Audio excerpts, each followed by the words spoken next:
जा रहा था तो उस वक्त के वजीर आजम नरसिम्हा राव पूजा कर रहे थे।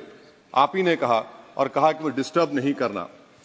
तो ये बड़ा अजीब मौका है कि बीजेपी की ताईदी पार्टी ये कह रही है कि नरसिम्हा राव ने कहा कि मुझे डिस्टर्ब मत करो, मैं पूजा कर रहा हूं, और जिसने रथ यात्रा निकाला, इन दोनों को मोदी सरकार ने इस मुल्क का सबसे बड़ा सिविलियन अवार्ड दे दिया, सबसे बड़ा सिविल अवार्ड दे दिया। तो ये बताता है कि इंसाफ जिंदा है या जुल्म को बरकरार रखा जा रहा है। तीसरी बात यह है कि सर, इस ऐवान में सियासी पार्टियां आएंगी, चले जाएंगी। आप आए, मैं आया, हम भी चले जाएंगे। मैं जमीन की गिजा बन जाऊंगा, ये ऐवान तो बाकी रहेगा। मगर सर, मैं ताजुब कर रहा हूं कि लोकसभा मुख्तलिफ आवाजों में कैसे बोल सकता है। लोकसभा तो एक ही आवाज में बोलना चाहिए, और लोकसभा भी भारत के संविधान आइन के बेसिक स्ट्रक्चर का ताबे है। और सर, ये इसलिए कह रहा हूं कि 16 दिसंबर को ये ले कर देता हूं। 16 दिसंबर 1992 को इसी लोकसभा ने एक रेजोल्यूशन पास किया था। आप इजाजत दीजिए तो मैं पढ़ता हूं सर। दिस हाउस, अच्छा, ये गुलाम नबी उस वक्त के मिनिस्टर थे, आज नहीं है, उनका नाम नहीं लेना चाह रहा था। This house strongly and unequivocally condemns the desecration and demolition of the Babri Masjid at Ayodhya by and at the instigation of forces represented among others by VHP, RSS and the Bajrang Dal, which has caused communal violence in the country. Such act of vandalism was carried out not only in violation of order of Supreme Court, but amounted to an attack on the secular foundations of our country. This House expresses anguish at the happenings and wishes to reiterate its resolve that it will ceaselessly endeavor to uphold the secular and democratic traditions of our country and for the maintenance of rule of law. और एक paragraph है, नहीं पढ़ूंगा। मैं ताजुब कर रहा हूं कि जब इस ऐवान ने एक रेजोल्यूशन पास किया तो हुकूमत आएगी जाएगी, और हुकूमत, ये मोदी हुकूमत जश्न मना रही है जो 6 दिसंबर को हुआ। तो ये एक बात है सर। चौथी बात यह है कि सर, नहीं, 6 दिसंबर के ऊपर कोई जश्न नहीं है। राम मंदिर के निर्माण की जो प्रतिष्ठा हुई है उसको संबोधन कर रहा है, और वो सर्वोच्च न्यायालय के द्वारा तथ्यों के आधार पर दिए गए निर्णय के कारण से हुआ है। सर्वोच्च न्यायालय का निर्णय है, तो तथ्यों के आधार पर निर्णय है। वो विषय आपने बोल दिया, ठीक है, ओके। परंतु जो मंदिर का निर्माण है वो नियमानुसार सर्वोच्च न्यायालय के निर्णय से तथ्यों को देख करके। और एक सेकंड, आप इस्लाम के बहुत जानकार हैं, विद्वान हैं वैसे भी, अब कानून के। यदि किसी अन्य धर्म के स्थान पर मस्जिद बनाई जाए तो शायद उसको मान्य नहीं किया जाता। अभी एएसआई ने, सुप्रीम कोर्ट ने स्वीकार किया है कि वहां पर राम मंदिर था। तो इस विषय केवल यह है कि वहां पर राम मंदिर ठीक बना कि नहीं बना, वो विषय हो गया। तो कृपया इस पर यदि आप कुछ बोले तो बोले प्लीज। सर, मैं आपको गलत साबित कर दूंगा सर भी।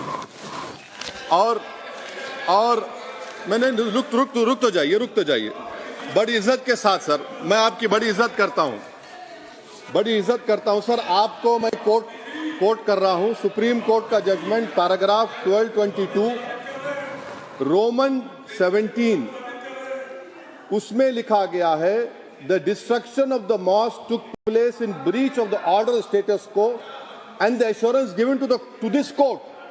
The destruction of the mosque and obliteration of Islamic structure was an egregious violation of the rule of law. Egregious का मतलब जो छोटी मोटी अंग्रेजी में आती है वो क्रिमिनल एक्ट कहा। और सर, आपने कहा था कि वहां पर मंदिर को तोड़कर बनाया गया। सर, मैं आपके सामने ये तमाम चीजें लेकर दूंगा। सुप्रीम कोर्ट के जजमेंट के पैराग्राफ्स हैं जिसमें सुप्रीम कोर्ट ने एएसआई की रिपोर्ट को नकारा। उन्होंने कहा कि मंदिर को तोड़कर मस्जिद नहीं बनाई गई थी। सुप्रीम कोर्ट ने कहा, सुप्रीम कोर्ट ने कहा। अब और मैं रख दूंगा, आप पढ़ लीजिए। अच्छा सर, मैं अपनी तकरीर पर आ जाता हूं सर। तो मैं अपनी बात कर देता हूं सर। तो मैं ये पूछना चाह रहा हूं कि क्या मोदी सरकार एक समुदाय, एक मजहब की सरकार है या पूरे देश के मजाहिब को मानने वालों की सरकार है? जिसको नहीं मानते उनकी सरकार है? हमको बता दीजिए। क्या मोदी सरकार सिर्फ एक फिक्र और नजरिया हिंदुत्व की सरकार है? क्या इस देश का, इस गवर्नमेंट ऑफ इंडिया का कोई मजहब है? इस वतन अजीज सबके मजहब को मानता है। सर, मेरा मानना है कि इस देश का कोई मजहब नहीं है।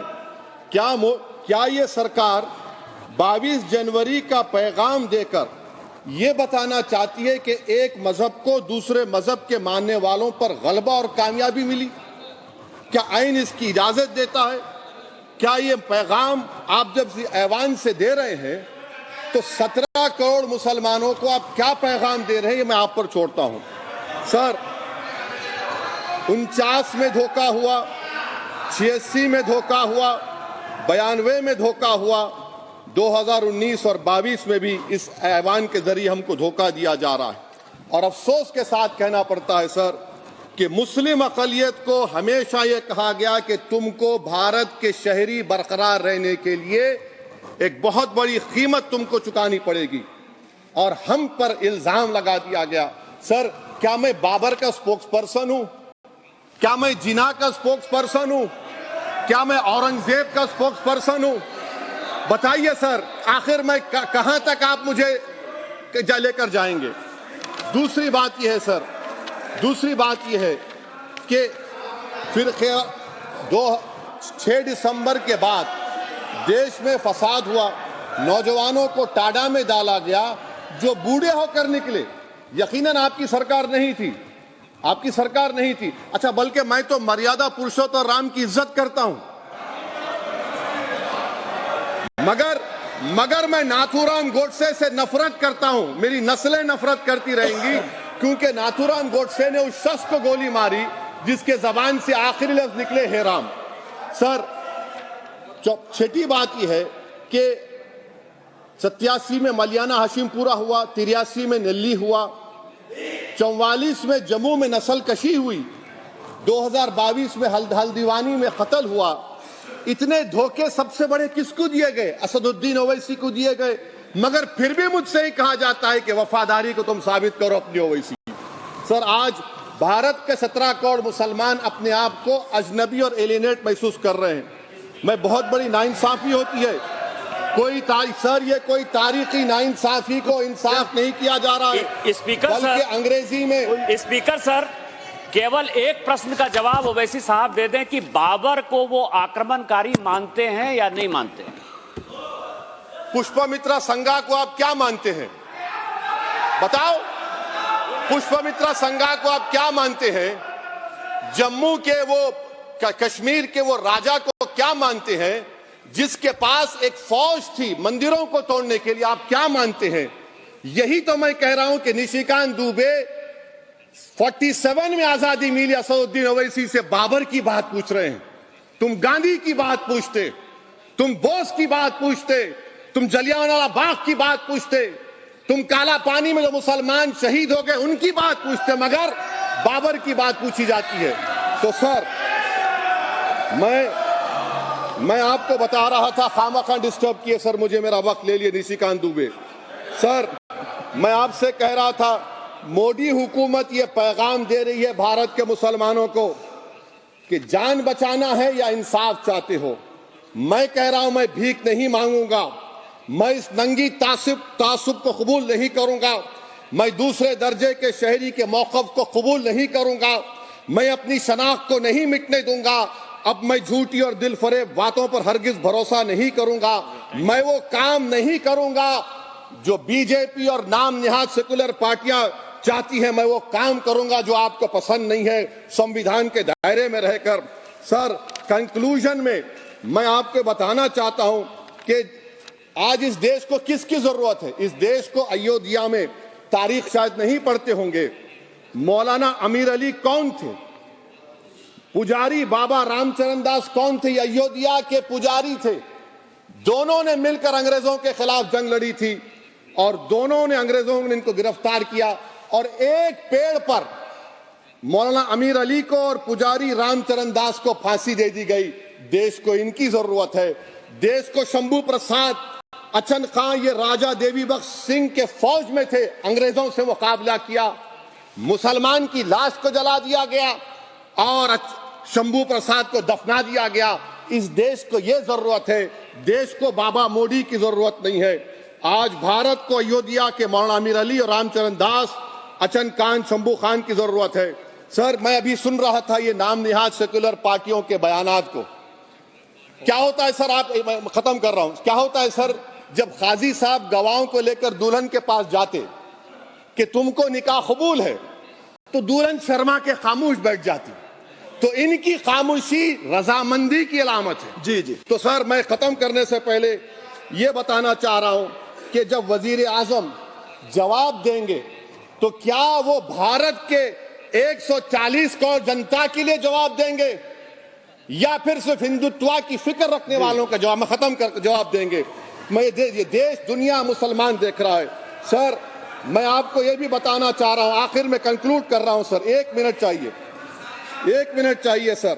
सर, मेरा मानना यह है कि आज मैं बहैसियत एक भारत के गयूर मुसलमान के, let me stand as a tall Indian Muslim and say that the light of Indian democracy today is at its dimmest today, sir. Sir, in conclusion, मेरी फिक्र में मेरा ईमान मुझे कहता है कि जिस जगह पर मस्जिद थी, है और रहेगी, बाबरी मस्जिद है और रहेगी, बाबरी मस्जिद जिंदाबाद, जिंदाबाद, भारत जिंदाबाद, जय हिंद।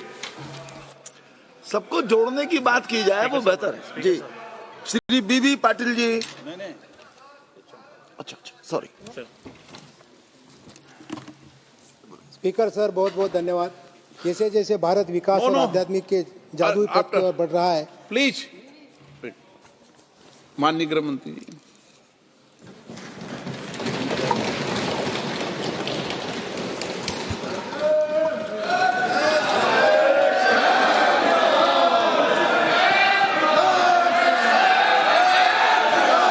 माननीय अध्यक्ष जी, मैं सबसे पहले तो आपका धन्यवाद देना चाहता हूं कि आजादी के बाद जो कुछ राष्ट्र के जीवन में महत्वपूर्ण प्रस्ताव आए हैं, उसमें से एक प्रस्ताव श्री राम जन्मभूमि पर मंदिर के निर्माण का, उसमें मुझे मेरे विचार रखने के लिए आपने मौका दिया, इसलिए हृदय से मैं आपका धन्यवाद करना चाहता हूं। मान्यवर, मैं देश की 140 करोड़ की जनता की ओर से भी आसन का, स्पीकर साहब का धन्यवाद करना चाहता हूं, क्योंकि ये जो सदन है वो नियम से तो चलता ही है।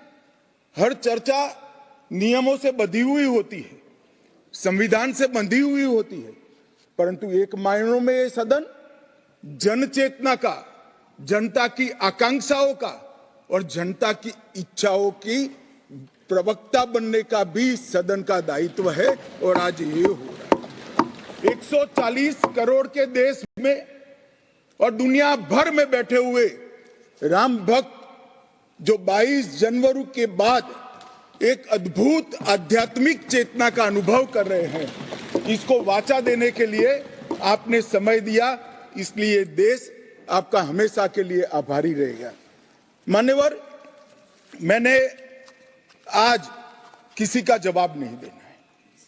आज मैं मेरे मन की बात और देश की जनता की आवाज को इस सदन के सामने रखना चाहता हूं, जो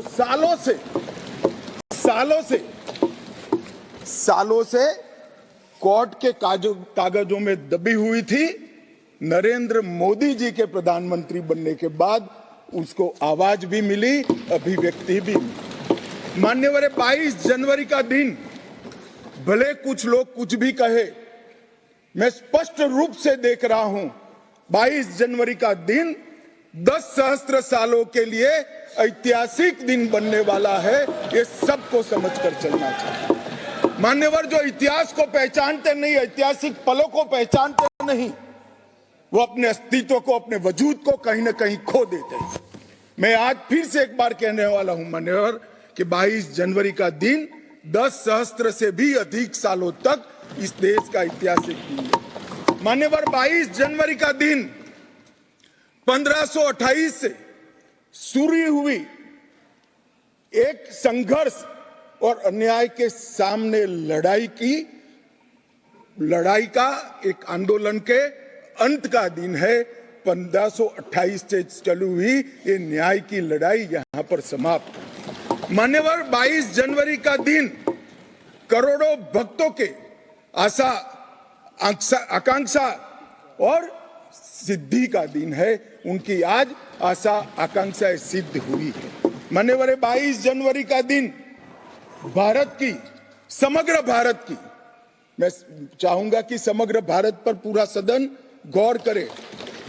22 जनवरी का दिन समग्र भारत की आध्यात्मिक चेतना के पुनः जागरण का दिन आज इतिहास में बन चुका है। मान्यवर 22 जनवरी का दिन महान भारत की यात्रा की शुरुआत का दिन है। 22 जनवरी के दिन मां भारती को विश्व गुरु के मार्ग पर ले जाने को प्रशस्त करने वाला दिन मान्यवर बनने वाला है।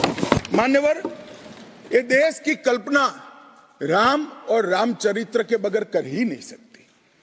जो इस देश को पहचानना चाहते हैं, जानना चाहते हैं, जीना चाहते हैं, राम और रामचरित मानस के बगैर वो जी ही नहीं सकते।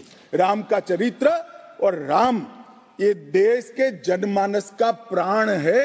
ये सबको समझना चाहिए, सबको स्वीकारना चाहिए। और इसीलिए मान्यवर हमारे संविधान की पहली प्रत से लेकर महात्मा गांधी के आदर्श राज्य की कल्पना को राम राज का नाम लिया गया। संविधान में भी राम दरबार को स्थान दिया गया। मान्यवर जो लोग राम के अलावे भारत की कल्पना करते हैं वो भारत को नहीं जानते, वो हमारे गुलामी के काल का प्रतिनिधित्व करते हैं। मान्यवर राम व्यक्ति नहीं है, राम प्रतीक है। करोड़ों लोगों का आदर्श जीवन कैसे जीना चाहिए, इसीलिए उनको मर्यादा पुरुषोत्तम किया गया। राम का राज्य किसी एक धर्म, एक संप्रदाय के विशेष के लिए नहीं है। राम का राज्य, आदर्श राज्य कैसा होना चाहिए, इसका प्रतीक न केवल भारत, समग्र दुनिया के देशों के लिए बना हुआ है मान्यवर। और इसलिए मैं मानता हूं कि राम और राम के चरित्र को फिर से प्रस्तावित करने का काम 22 जनवरी को हुआ है, मोदी जी के हाथ से हुआ है। वो इस देश के लिए सौभाग्य का विषय है मान्यवर। हम सब उन सौभाग्यशाली लोगों में से हैं जो 1528 वहां पर राम मंदिर देखना चाहते हैं। पीढ़ियां चली गई, हजारों लोग, लाखों लोग शहीद हुए, संघर्ष किए, आंदोलन किए, मगर ये दिन देखना स्वप्न में नहीं आया। आज हम सब बहुत सौभाग्यशाली है कि इस देश को हम देख सकते हैं। मान्यवर भारत की संस्कृति और रामायण को अलग कर कर देखा ही नहीं जा सकता। कई भाषाओं में, कई प्रदेशों में और कई प्रकार के धर्मों में भी रामायण का जिक्र, रामायण का अनुवाद, रामायण से बनी परंपराएं और रामायण को अपने राष्ट्रीय चेतना का एक आधार बनाने का काम हुआ है। कई सारे रामायणों का उल्लेख है। संस्कृत में वाल्मीकि रामायण, अध्यात्म रामायण, आनंद रामायण, अवधी में रामचरितमानस, उड़िया में 13 प्रकार के रामायण, तेलुगु में रंगनाथ रामायण, रघुनाथ रामायण, कन्नड़ में कुमुदेंदु रामायण, तोरवे रामायण, बतलेश्वर रामायण, असमिया में कथा रामायण, सप्तकांड रामायण और शंकरदेव ने भी वरगीत के अंदर रामायण का वर्णन किया। बंगला में भी रामायण मिलेगा, कश्मीर में भी राम अवतार चरित मिलेगा, बौद्ध परंपराओं में भी हनुमान जातक में रामायण का जिक्र मिलेगा, मैथिली में भी रामायण है, पंजाबी में गोविंद रामायण है। इतना ही नहीं, ओवैसी साहब चले गए, मुल्ला मसीही ने भी रामायण मसीही लिखकर सबके लिए इस आदर्श को प्रस्तावित किया है। कई सारे देशों में भी रामायण को स्वीकारा है और एक आदर्श ग्रंथ के रूप में प्रस्तापित किया है। विदेशों में नेपाल, जावा, इंडोनेशिया, कंबोडिया, तिब्बत, ये सभी देश भाषाओं में रामायण का अनुवाद भी हुआ है और उससे प्रेरणा भी ली जाती है। हमारे यहाँ आदिवासी जीवन भी एक प्रकार से अलग संस्कृति से, अलग परंपराओं से रचा बचा। उरांव में, बोडो में, संथाल में, संकाल में, बिरहोर में और छोटा नागपुर में सभी जगह स्थानीय भाषाओं में रामायण का अनुवाद भी हुआ और रामायण के आधार पर अपने जीवन को आदर्श को बनाने का काम भी हुआ। मान्यवर, राम और रामायण से अलग इस देश की कल्पना हो ही नहीं सकती। मान्यवर, ये जो राष्ट्र की इच्छा की परिपूर्ति सम्माननीय मोदी जी के हाथ से 22 जनवरी को अभिजीत मुहूर्त में हुई है, ये लड़ाई 1528 से लड़ी जा रही है। दशकों तक ये लड़ाई चली। मान्यवर, दशकों तक लड़ाई चली। लगभग 1858 से कानूनी लड़ाई चल रही है। जब से अंग्रेजों का शासन था, 330 साल के बाद कानूनी लड़ाई का आज अंत आया है और रामलला अपने गर्भगृह के अंदर विराजमान हुए। मान्यवर, 330 साल के बाद और 1528 से एक लंबा जो आंदोलन चला उसकी समाप्ति हुई है और देश की आध्यात्मिक चेतना की जागृति हुई है।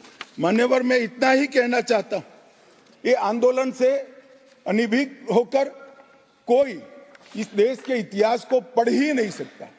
आज से नहीं, 1528 से हर पीढ़ी ने इस आंदोलन को किसी न किसी स्वरूप से वाचा दी और ये मामला लंबे समय तक अटका रहा, भटका रहा, लटकता रहा।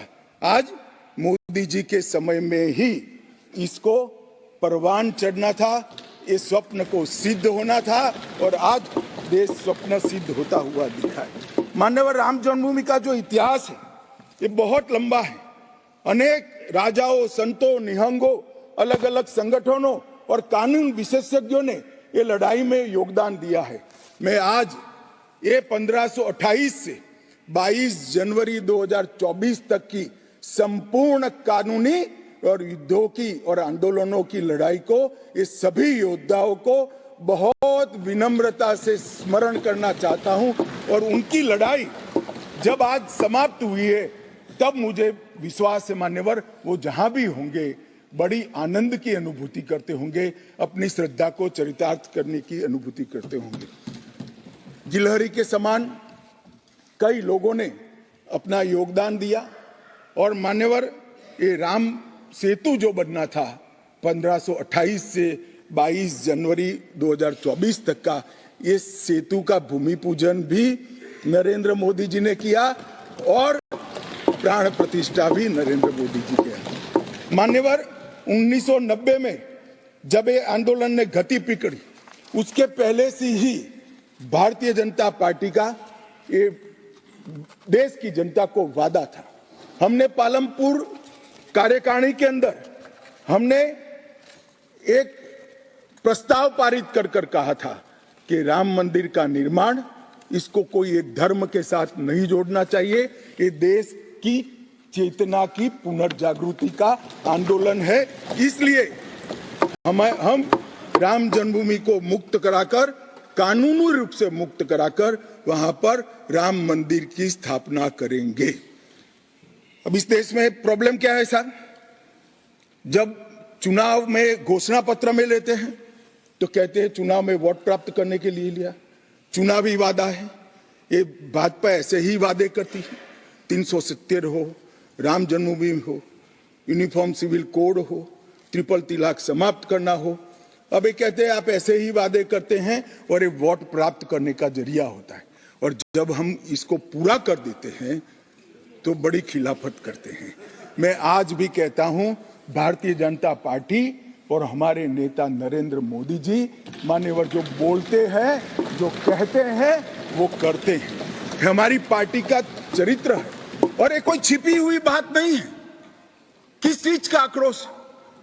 हम 1986 से कह रहे हैं कि हमारा भव्य राम मंदिर बनना चाहिए, संवैधानिक तरीके से बनना। कुछ लोगों ने यहां पर और बाहर मीडिया के सामने प्रतिक्रिया व्यक्त की, वो कानून की दुहाई देते हैं। मैं उनको पूछना चाहता हूं कि मान्यवर, क्या सुप्रीम कोर्ट की 5 जजों की खंडपीठ के जजमेंट से आप वास्ता रखते हो या नहीं रखते हो? भारत के संविधान से वास्ता रखते हो या नहीं रखते हो? किसी ने अगर सुप्रीम कोर्ट की अवहेलना कर वहां पर मंदिर बनाया होता तो आप कुछ भी कह सकते थे, मगर जब देश की सर्वोच्च अदालत के 5 जजों की खंडपीठ ने, और जिसकी अध्यक्षता स्वयं चीफ जस्टिस ऑफ इंडिया और आने वाले 4 चीफ जस्टिस कर रहे थे, ऐसी महत्वपूर्ण बेंच ने जब ये निर्णय लिया, तब आप कैसे कन्नी काट सकते हो? मान्यवर, निर्णय पसंद हो तो स्वीकार कर लेना, सुप्रीम कोर्ट का सम्मान करना, और कोई निर्णय पसंद ना आए तो सुप्रीम कोर्ट के भी बड़ा बूढ़ा करना, ये ठीक नहीं है। मान्यवर, सुप्रीम कोर्ट के निर्णय ने आज पूरी दुनिया में भारत के पंथ निरपेक्ष चरित्र को उजागर किया है। दुनिया में एक भी देश ऐसा नहीं है जहां बहुमत समाज ने अपनी आस्था का निर्वहन करने के लिए इतनी लंबी कानूनी लड़ाई लड़ी। हमने राह देखी है, सुप्रीम कोर्ट में लड़ाई लड़ी, और सुप्रीम कोर्ट का जजमेंट आने के बाद वहां पर आज भव्य राम मंदिर बना है। मान्यवर, जो बोल रहे हैं उनको भी सब मालूम है कि क्यों बोल रहे हैं। मैं आज फिर से कहना चाहता हूं, हमारे गुजरात में एक कहावत है, हवन में हड्डी नहीं डालनी चाहिए।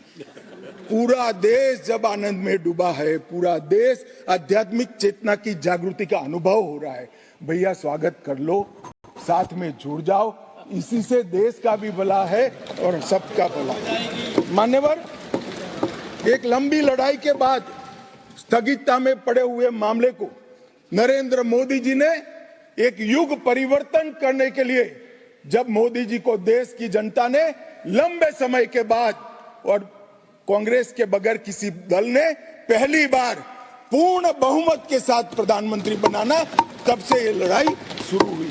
मान्यवर, 14 से 19 तक राम जन्मभूमि मंदिर की लड़ाई चली, उसका ट्रांसलेशन हुआ, सालों लगे, लाखों पेज का अनुवाद हुआ, अनुवाद होकर कोर्ट के सामने गया, बीच में चुनाव आ गया, कोर्ट ने माना कि चुनाव के वक्त फैसला देंगे तो इसको शायद अलग दृष्टि से देखा जाएगा, कोई बात नहीं।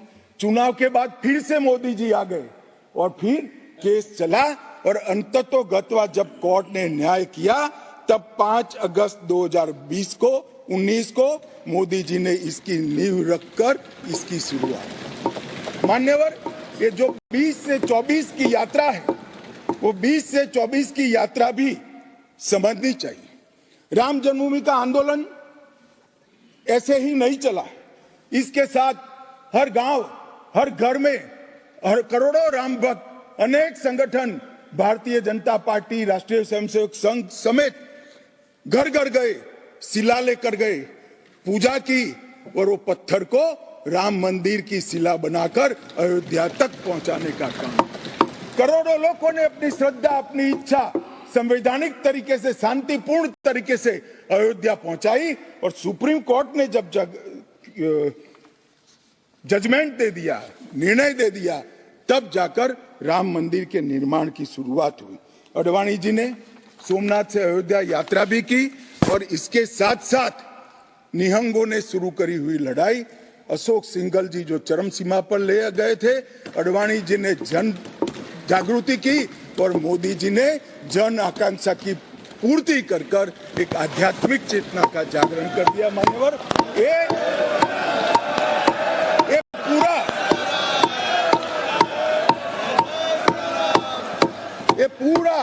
पूरा आंदोलन, मान्यवर, जब भी दुनिया का इतिहास लिखा जाएगा, एक डेमोक्रेटिक वैल्यू के रूप में देखा जाएगा कि कोई एक देश अपने बहुमती समाज की धार्मिक विश्वास की पूर्ति के लिए इतने समय धैर्य रखकर सुप्रीम कोर्ट में गुहार लगाता रहे, और सुप्रीम कोर्ट के जजमेंट आने के बाद सौहार्दपूर्ण वातावरण में इसकी पूर्ति हो। मान्यवर, ये बहुत बड़ी बात है और मैं मानता हूं मान्यवर कि ये मोदी जी के नेतृत्व के बगैर संभव नहीं था।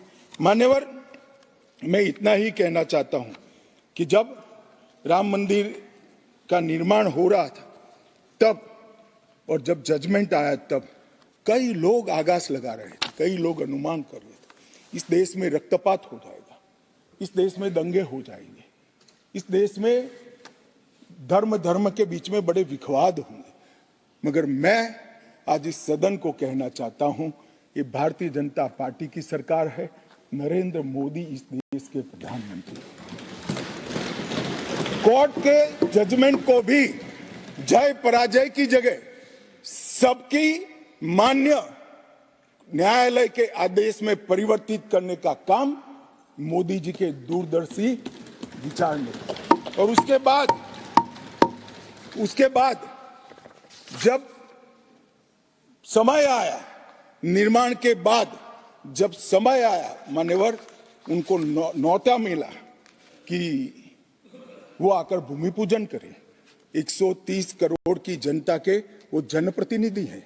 न्यास ने उनको नेतृत्व करने का, जनता का प्रतिनिधि के नाते जब मौका दिया शिलान्यास करने का, तब मोदी जी के जो पूरा आचरण है इसको ध्यान से देखना चाहिए मान्यवर। वो आचरण आने वाले अनेक सैकड़ों सालों तक दुनिया के सामने रहेगा और दुनिया के सामने इससे कई लोगों को प्रेरणा भी मिलेगी।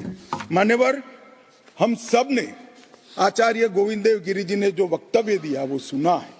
मोदी जी को जब मौका मिला तब उन्होंने रामानंदी समाज के, संप्रदाय के और वैष्णव संतों से पूछा कि भाई प्राण प्रतिष्ठा करनी है, किसी संसारी ने करनी है, तो इसके यम नियम, इसके लिए किस प्रकार की उपासना करनी चाहिए। और जो संतों की ओर से सुझाएगा उससे भी अनेक गुना कठोर 11 दिन का व्रत इस देश के प्रधानमंत्री। मान्यवर, 11 दिन तक सैया पर नहीं सोना, 11 दिन तक केवल नारियल पानी के साथ उपवास करना, 11 दिन तक पूरा समय राममय, राम भक्ति में रचे बसे रहना और पूरे जीवन की उस वक्त की हर सांस को राम के साथ जोड़कर राममय बनकर प्राण प्रतिष्ठा करना। मान्यवर, ये 11 दिन में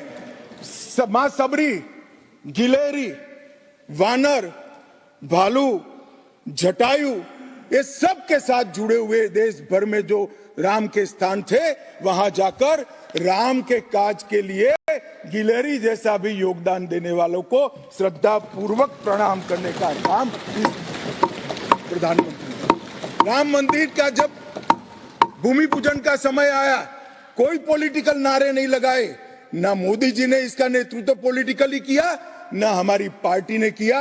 हर रोज एक राम का भजन अलग अलग भाषा में ट्वीट कर एक भक्ति का आंदोलन शुरू किया। मान्यवर, इस देश में कई सारे भक्ति के आंदोलन खड़े हुए हैं, ढेर सारे आंदोलन खड़े हुए। मान्यवर, इस देश में भक्ति का आंदोलन कोई नया नहीं है। मान्यवर, मीरा ने चलाया, गुजरात में नरसिंह मेहता ने चलाया, रामानंद ने चलाया, एकनाथ और ज्ञानेश्वर ने चलाया, शंकरदेव और माधवदेव ने असम में चलाया, चैतन्य महाप्रभु ने चलाया, समर्थ रामदास ने चलाया। ये सब भक्ति आंदोलन ने समय समय पर देश को मजबूत करने का काम किया है, सनातन धर्म को टिकाने का काम किया है और सनातन धर्म के प्रति सबकी आस्था को बंधाने का काम। घनघोर अंधेरी रात में एक ध्रुव तारे की तरह ये भक्ति आंदोलन ने देश के जनमानस का नेतृत्व किया। भारत के ही छोर में 10 सिख गुरुओं ने अनेक प्रकार के बलिदान, एक दशम पिता ने तो अपना सर्वस्व दान कर दिया। इस प्रकार के त्याग की भी इस देश की परंपरा रही, परंतु ये समग्र भारत के हजारों साल लंबे सांस्कृतिक और राजनीतिक इतिहास में एक शासक ने, एक जनता के व्यक्ति ने, एक जनता के प्रतिनिधि ने अपने यम, नियम, तप और उपासना से भक्ति चेतना की जागृति की, तो इसका एकमात्र घटना नरेंद्र मोदी जी ने की। और मैं तो स्वयं अनुभव कर रहा हूं। मैं उस दिन बैठा था लक्ष्मी नारायण मंदिर में, दिल्ली में बिरला मंदिर में। जो जनता थी, जो लोग थे, सबकी आंखों में आंसू थे। पूरा देश राममय हो गया था और जय श्री राम के नारे लगा रहा।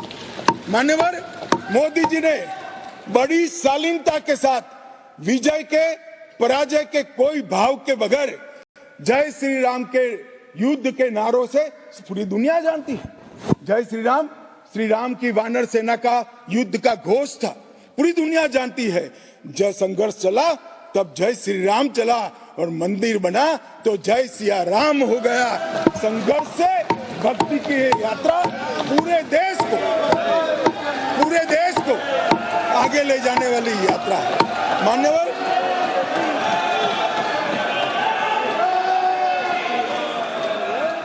इतने चेतनामय वातावरण के अंदर भी विभाजन की बात करने वाले लोगों से मेरा करबद्ध निवेदन है, समय को पहचानो, एकता के संदेश को स्वीकारो और आगे देखकर चलना शुरू करो। भारत की और हम सब की भलाई है। मान्यवर, ये बहुत बड़ा संदेश मोदी जी ने दिया है। और मैं फिर से एक बात कहना चाहता हूं, जिसने संन्यास्त नहीं लिया है, जो सन्यासी नहीं है, जो किसी पंथ संप्रदाय का उपदेशक नहीं है, ऐसा व्यक्ति, और जो देश का शासक है, प्रधानमंत्री है, प्रधान सेवक है, ऐसा व्यक्ति आध्यात्मिक चेतना, भक्ति की चेतना का व्यक्ति है। ये दुनिया में ऐसी मिसाल शायद ही कहीं नहीं मिली। मान्यवर, मैं ये जरूर कहना चाहता हूं, इस सदन में खड़े होकर गौरव के साथ कहना चाहता हूं कि मोदी जी मेरे नेता है, मेरे पार्टी के नेता है, मेरे पार्टी के प्रमुख नेता है। मान्यवर, मोदी जी ने एक ऐसा नेतृत्व दिया जिसने अनेक समय पर नेतृत्व के गुण क्या होते हैं इसका परिचय देने का काम किया। अच्छे समय में भी किस प्रकार से संयम रखना चाहिए इसका एक उदाहरण स्थापित करने का काम किया। और हर समय पर निर्भयता के साथ संवेदनशील, सजग और जन भावनाओं को समर्पित नेतृत्व कैसा होता है इसका उदाहरण दिया। इनके 10 साल के कालखंड के अंदर अनेक प्रकार के पड़ाव आए हैं। मानो ये भी राम जन्मभूमि के आंदोलन जैसे ही पड़ाव रहे हैं, क्योंकि जो गड्ढा ये खोद कर गए थे, वो गड्ढे को भरकर उसमें महान भारत की इमारत बनाना ये राम मंदिर की यात्रा से कोई कम यात्रा नहीं है। मान्यवर, सबसे पहले मैं कहता हूं कि जो आर्थिक क्षेत्र के अंदर जो बदहाली करी थी, जो पॉलिसी पैरालिसिस वाली गवर्नमेंट थी, सैकड़ों पॉलिसियां बनकर आज 11वें नंबर से 5वें नंबर पर हमारे अर्थतंत्र को ले जाकर एक नीति के आधार पर चलने वाला राज्य, नीति के बनाने वाले नेता कैसा होता है उसका उदाहरण दिया। कोविड आया तो भयभीत हुए बगैर, सरकार की मशीनरी कम पड़ जाएगी, जब तक ये आंदोलन पूरा देश नहीं लड़ेगा इससे हम नहीं लड़ पाएंगे, वो जानते हुए एक मोर्चे पर वैक्सीन का इनोवेशन का काम चालू रहा, दूसरे मोर्चे पर हेल्थ इंफ्रास्ट्रक्चर का अपग्रेडेशन का काम चालू रहा, तीसरे मोर्चे पर हर गरीब के घर में अनाज पहुंचाने का काम चालू रहा, चौथे मोर्चे पर जो कोविड की दर्दियों की शुश्रूषा कर रहे थे उनका नेतृत्व करने का काम चालू रहा, और 5वें मौके पर जनता कर्फ्यू, दिया जलाना, थाली बजाना, हंसने वाले आज रोड पर घूमते हो गए, उनको मालूम नहीं है पूरी दुनिया मोदी जी के संवेदनशील और समग्रता से भरे हुए नेतृत्व को आज स्वीकार। मान्यवर, यही समय में कोविड का पड़कार भी आया, यही समय में 62 की तरह चीन ने अपना मुंह दिखाना शुरू किया। दृढ़ता के साथ नेतृत्व छाती सीना तान कर खड़ा रहा, हिंदुस्तान की एक इंच जमीन नहीं। कई बार हुआ था इसी समय में पुंछ और पुलवामा में हमला हुआ, सर्जिकल स्ट्राइक और एयर स्ट्राइक कर नेतृत्व की वीरता का भी परिचय दिया और घर में घुसकर जवाब देने का काम किया। हजारों बच्चों जब परीक्षा के वक्त आत्महत्या करते थे, ट्रेस में आते थे, मनोरोग के शिकार बनने थे। एक पिता की तरह एक प्रजावात्सल नेतृत्व का परिचय देते हुए प्रजा परीक्षा पे चर्चा की भी बात। और जब मौका राम मंदिर का आया तब एक सन्यासी की तरह, एक भक्त की तरह गौरवपूर्ण तरीके से आध्यात्म को जागरूक करते हुए आध्यात्मिक चेतना का जागरण करने का काम भी नरेंद्र मोदी जी ने किया। मैं इसलिए कहता हूं कि बहुत लंबे समय से इस देश को ऐसे नेतृत्व की जरूरत थी। 70 साल तक, 68 साल तक देश ऐसे नेतृत्व में भटकता रहा, लटकता रहा। 130 करोड़ की जनता ने मोदी जी को चुनकर एक सर्वगुण संपन्न नेता को चुनकर देश की सभी चुनौतियों को समाप्त किया। मान्यवर, मैं आज आपके माध्यम से ये मैं कहना चाहता हूं, ये राम मंदिर का निर्माण, और राम मंदिर में रामलला की बाल प्रतिमा, मनोहरी दृश्य, आंख बंद कर देते तो सामने वो प्रतिमा दिखाई पड़ती। इतनी मनोहरी प्रतिमा बनाने का काम हुआ और उसकी प्राण प्रतिष्ठा भी हुई। मान्यवर, एक प्रकार से समग्र भारतीय संस्कृति को मोदी जी के माध्यम से एक अभिव्यक्ति का काम है। मान्यवर, राम का जीवन ही अपने आप में परिपूर्ण। बचपन में ही शिक्षा संस्थानों की रक्षा के लिए विश्वामित्र के वहां रावणों का वध किया, अहल्या को सम्मान दिया, मां सबरी को गले लगाकर इस देश के गिरिजन और पिछड़े लोगों को गले लगाने का काम किया, महिलाओं का सम्मान किया और गिलहरी, गिद्ध, वानर, रींछ, वनवासी सबको जोड़कर सत्य पर सत्य की विजय का झंडा श्री राम ने फहराया। और मोदी जी ने जब ये अयोध्या बन रही है, ढेरों लोगों ने, मैं आज सबके बीच में कहने से मेरी आपको अपने आप को रोक नहीं सकता, ढेरों लोगों के प्रस्ताव कि अयोध्या के इंटरनेशनल एयरपोर्ट को श्री राम का नाम दिया जाए। बड़ा लोक लुभावन प्रस्ताव, परंतु मोदी जी ने महर्षि वाल्मीकि का नाम देना। सारे मौकों पर दशरथ का, सीता माता का चौराहे पर नाम देने का प्रस्ताव आया था। मोदी जी ने कहीं जटायु को रखा, कहीं गिलहरी को रखा, कहीं हनुमान को रखा। मान्यवर, समग्र समाज साथ में लेने का काम किया। मान्यवर, ये जो मंदिर बना है उसके निर्माण में भी पूरे समाज को साथ में रखने का काम किया गया है। मान्यवर, मैं आपको जरूर बताना चाहता हूं कि इसमें देश के हर हिस्से को स्थान देने का काम मंदिर के निर्माताओं ने किया है। एक भी प्रदेश ऐसा नहीं है जहां से कुछ नहीं आया है। हर प्रदेश और आसपास के सभी देशों से राम काज के लिए कुछ न कुछ समर्पित हुआ है। सबकी भूमिका पूरे समाज को जोड़कर मान्यवर ये मंदिर बना है। ये सामाजिक एकता का एक अद्भुत उदाहरण मंदिर है, सांस्कृतिक पुनर्जागरण का अद्भुत उदाहरण मंदिर है।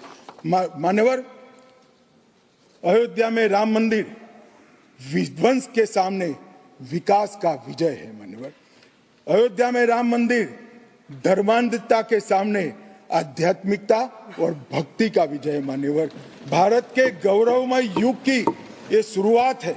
आत्मनिर्भर भारत और विकसित भारत का रास्ते का प्रशस्तीकरण का पॉइंट है और भारत माता को विश्व गुरु बनाने के रास्ते की मान्यवर शुरुआत है।